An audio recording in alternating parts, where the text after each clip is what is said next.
Greetings, everyone, and welcome back to another episode of Plan B Success.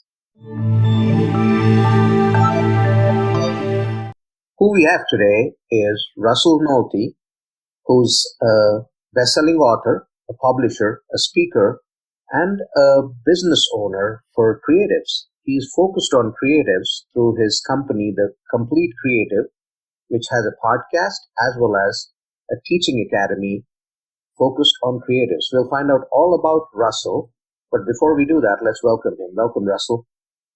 Hello, thank you for having me. So why don't you tell us a little bit about yourself and what you do? Sure. So I'm a USA Today best-selling author. I also run a publishing company called Wannabe Press, which publishes comics and novels.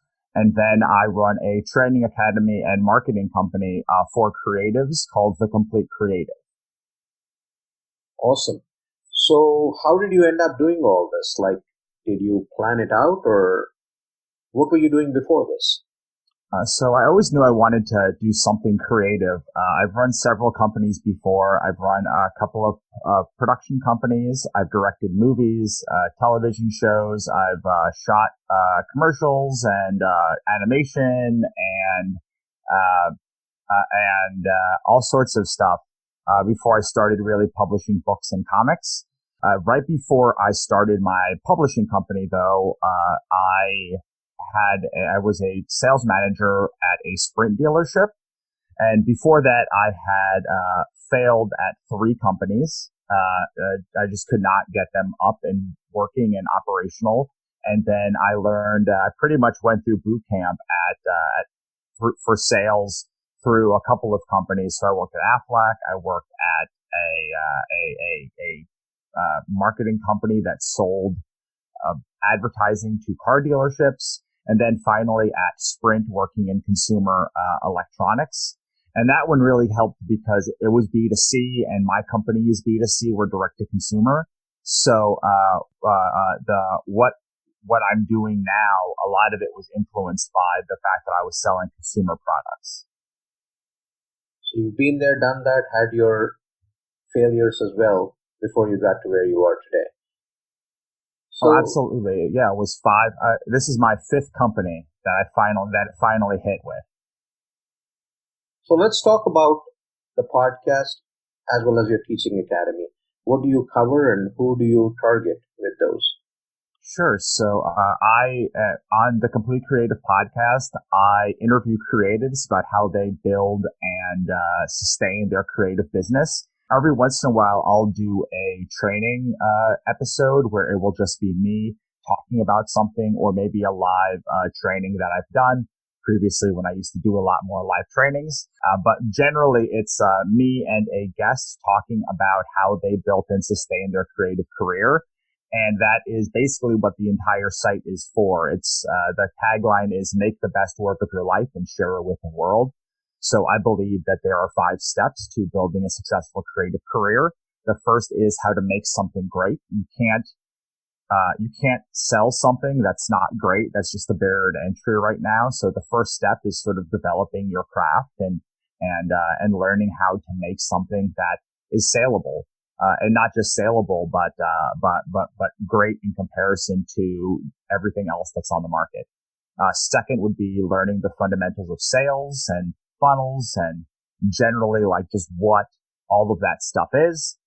And then you have to build an audience, sell at live events, which will come back eventually, obviously, but also live events like we do live speaking events online right now. So virtual conferences and such, or live webinars. So that also, would count. And then also launching products successfully. So, my company is devoted to those sort of pillars of teaching you how to run your art career like a business, how to build an audience for it, and then how to design products for those people, and then how to sell it to them. That's pretty awesome. So let me ask you a question. You talked about aiming at the creatives, and when you talk through your particular career, your past, there's been a lot of creative things that you have done. And then when you laid out what you just said, there's the creative side of things, and there's also the tactical side of things, or the more technical side of things. I think a lot of people struggle with it, right? Either the creative side is their strong point or the technical side is their strong point, and the other side is generally a weak point. How do you make sure that you come across well enough, or you do well enough in all the areas in order to be a successful business? Well, the old saying is you have to be good at two things to be successful in business, the thing that you do and marketing. So I believe that. I believe that creative marketing is a little bit different than pain point marketing. So there's really two kinds of things that you're selling, even as a creative. So even if you're making courses or doing nonfiction books, the first is pain point selling. That's, we're going through a kind of crisis right now. So like talking about, trying to help people through a crisis, building their 401k, losing weight, things that you can really easily pinpoint and say, hey, you have this problem and now, we're going to solve it. You buy this book, you buy this course, you listen to this podcast, and we're going to solve it. I do pain point selling on the complete creative. I'm aiming at creatives who want to build a better business. I do talk to some people who are at the beginning of their careers, but generally these are mid-career people who have created some things and are just not, making the sales that they want to right now. So that's pain point selling. But then there's also emotional resonance selling, which is, what we do with fiction or with art or with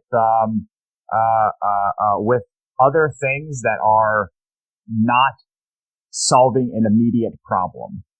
So it might be that fifth car, whatever the emotional resonance selling is. What you're trying to do there is not fill a need, but fill a want. And that is not about hitting the pain point. That is about, hitting the emotion and getting them to connect with you and with the product to make them, it's sort of like the feel good energy, the dopamine rush that you get by getting this particular product. And I mean, all pain point selling has a little bit of emotional selling in it, but all emotional resonance selling does not have pain point selling in it. So, you have to know first what kind of selling you're going to do and what kind of marketing you're going to do. It's a lot harder to do emotional resonance selling because especially at times when people are cutting things, they are cutting the extravagances in their life, and then they're trying to button up on the pain points. So they are trying to learn how to build a better business now. They're trying to learn how to build an audience. They're trying to learn how to start their business. So there's all these things that people are trying to do when when their job gets pulled out from under them or when something bad happens. Whereas emotional resonance selling is really, quite hard, because you are making a connection with the audience that goes beyond how you can help them. You're not helping them feed themselves. You're helping them feed their soul. So, step one is always, make something great. So, a lot of people get stuck in this place and they can't move out of it. Either because they're not, don't have intentional focused growth, or because they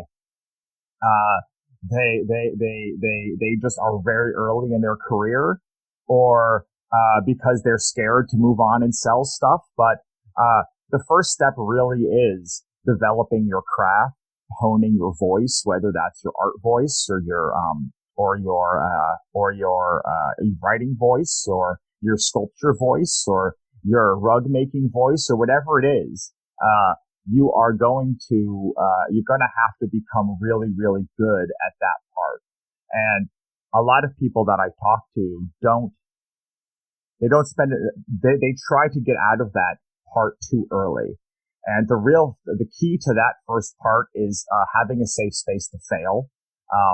Being able to rapidly prototype a lot of things at one, very quickly, to be able to try a lot of different things, and overall just, being able to develop your craft in a safe space. This is why colleges are great, right? Because, they kind of give you a safe space to fail. They give you mentors. They give you all of that stuff.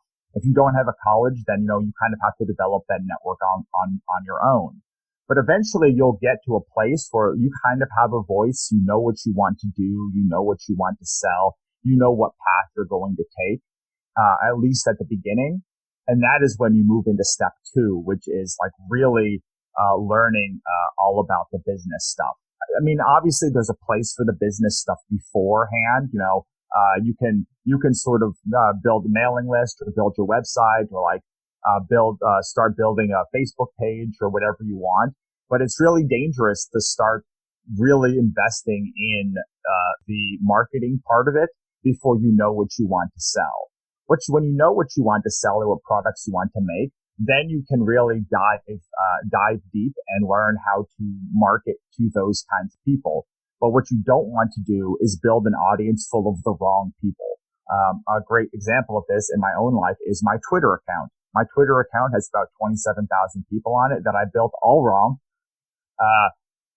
And so while there's a lot of people, none of them really resonate. None of them really respond or reply to me when I post anything. So, it's pretty much a dead account. So I would have done well to take my own advice and stay small until I was really ready to grow and supercharge my career to the next level when I knew what I wanted to sell. Now, for someone who's starting out, what are your recommendations in terms of finding their audience, building their audience, and building their mailing lists? Sure. So most people are way too concerned with the technical part of this. It's like what platform they should use or what devices they should use. I keep it pretty simple. I still have I use 3 different systems for my mailing list. It's pretty complicated, but I use MailChimp still to auto as my way to collect emails for the most part because it connects to everything. So MailChimp until you get to 2,000 people is pretty effective, and they keep adding new stuff every day. Until you get to 2,000 people on your mailing list, then you should definitely move away from MailChimp. It is very expensive. But for the most part, keep it simple. Use MailChimp. Plan on sending a single email every week, 1 email a week. And then it becomes about finding your audience. And so, the easiest way to do this is, if you're not selling anything yet, is to go and find a bunch of information using BuzzSumo or joining Facebook groups or meme groups or whatever that are very targeted to your fan base that you're trying to sell into. If you don't know what fan base you're trying to sell into, it's a good idea that you probably need to work more on your craft until you have more of a voice. So, but assuming you kind of know who your influences are and you're trying to emulate and model, then you can go in and start finding information and start sharing that on your page. All of us have some people who are sort of 3rd-degree connections that, for some reason, they respond a lot to what you're talking about, even though you don't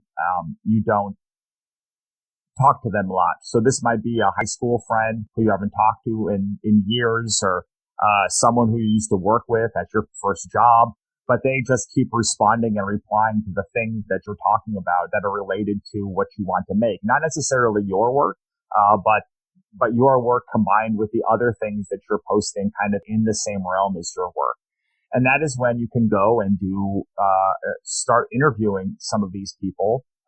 I like to do 10 minimum, but start with 1. And you're really trying to figure out sort of like what they grok to, what their favorite movies are and TV shows and hobbies and all of that sort of stuff, that you can use to sort of build out who your customer profile is. And I don't know if you can see behind me, but, you can create an anthropomorphized avatar like our bee, Melissa the wannabe. It doesn't have to be an actual real human, but you're trying to get sort of the spirit of your ideal customer. And you can then take a lot of the things that they tell you and plug it into Facebook audience insights.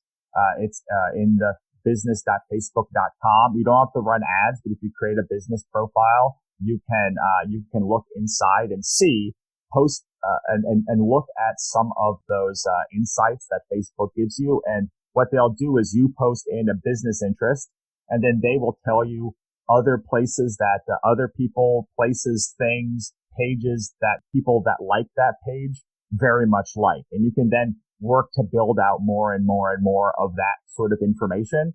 And then, as you're doing that, you are interviewing the original people who you're talking to and trying to find a product that works for them. And then, it could be, it could be a book. It could be a comic book. It could be, a rug, whatever the thing is that you want to develop for them. But you want to test small. So you want to test stuff and then like put it on a website and see if people actually buy it. If they buy it and you can become profitable with that sort of thing, that's when you can really scale, join these other Facebook groups, start bringing more and more people in. And then you're going to take the profit from that, that you're getting from, the sale of the thing. And that's how you get marketing money to scale the rest of your creative business. That's pretty awesome. One of the things that you mentioned was live courses versus today. Now, I think we're kind of moving towards virtual conferences and such. What's your take on that?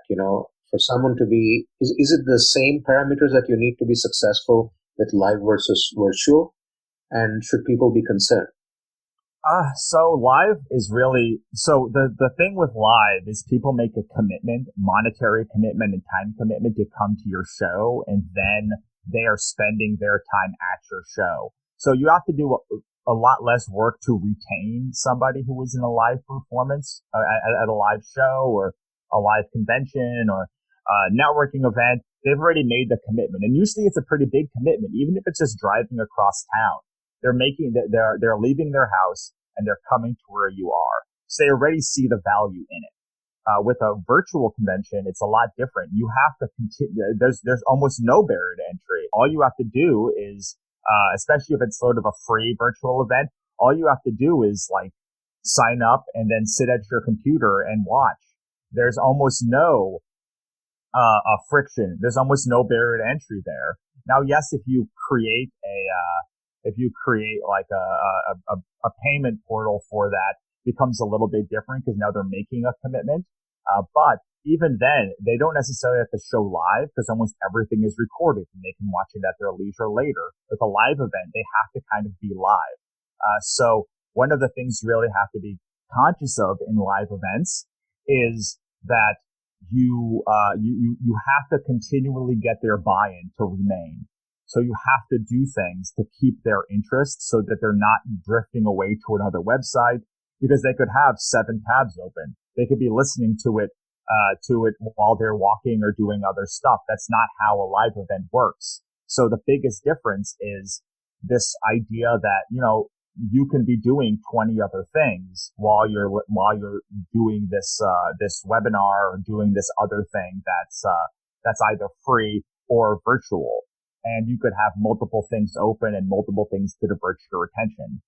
I prefer, actually tomorrow, I'm running my second virtual convention. I ran one at wanacon.com. It was live, so people could interact live with the people who were on the call and ask questions and engage right then and there. It was something that they had to continue to be engaged because that was where they were going to ask questions live. Yes, they could listen to a recording later, and you can still do that at wanacon.com or onlinewritersconference.com for the one that we're doing this weekend as we're recording. But you can't ask questions live. There's not that ability to interact live. And the thing that really separates live from virtual is that interaction, and that ability to connect and ask questions with people. So as you're preparing a virtual conference, that is what I would really get you to think about. How can I make this conference as engaging as possible for the people that are attending so that they don't go and do a dozen other things? Sure. Could you talk a little bit about your books that you author? Sure. So I do 2 kinds of books. The first is fiction and the second is nonfiction. So for nonfiction, I write a lot about creative, and how to build a creative career. So I have two books, How to Build Your Creative Career and How to Become a Successful Author. They both follow those pillars that we talked about before, and they are great books. They are surveys. So I read hundreds of books, interviewed hundreds of creatives, and plus my own experience. And I sort of built a framework for which you can either build your career or become a successful author by following the steps. And I'm very blessed that, the people that read it tell me that even if they're successful authors, they learn quite a bit. So it is a lot of information, but it is sort of a survey of everything you would need to know. And I like to think that it's pretty entertaining. I'm a pretty entertaining fella. So the books aren't really dry. They're kind of like how we're talking now, quite conversational. And then on the fiction side, that's where I do most of my work. So my big things are mythology and monsters. So if you like mythology, you like monsters, I am the guy for you, especially if you like Greek, Roman, Judeo-Christian, or Norse or Egyptian gods and monsters. That's sort of my specialty, in descending order of what I specialize in: Greek, Roman, Judeo-Christian, then Norse, then Egyptian at the bottom. My books are very much about destiny and fate and regular humans taking their destiny in their hands to fight back against the fate that the gods have given them. So the titular book, the first book in the series of the Godsverse Chronicles, which is my big series, is about a girl who gets sick of living during the apocalypse. She sets out to hell to kill the devil. And then there are 12 stories in that universe across 4 collections. 2 of them have become graphic novels. So the Katrina Hates the Dead is that first story that I talked about. It's called In Demons Followed Behind Her as the in novel form. And then there's Pixie Dust. Pixie Dust is about a pixie who's back from the dead to seek revenge on the king that killed her. Both books happen in the same timeline, and all the books happen across a 13,000-year timeline between Pixie Dust and 10,000 years after the Katrina book. But most of them, I have some other books, dystopian and alien invasion and contemporary and mystery. But the big thing that I'm known for is mythology and monsters. So where do people find you? So there's a couple of things. Again, I like to break it down for readers and writers. So if you are a writer or other creative, then thecompletecreative.com has my podcast archives, epic blog posts, free courses, paid courses, and a whole lot more. And my most popular course is called Build a Rabid Fan Base.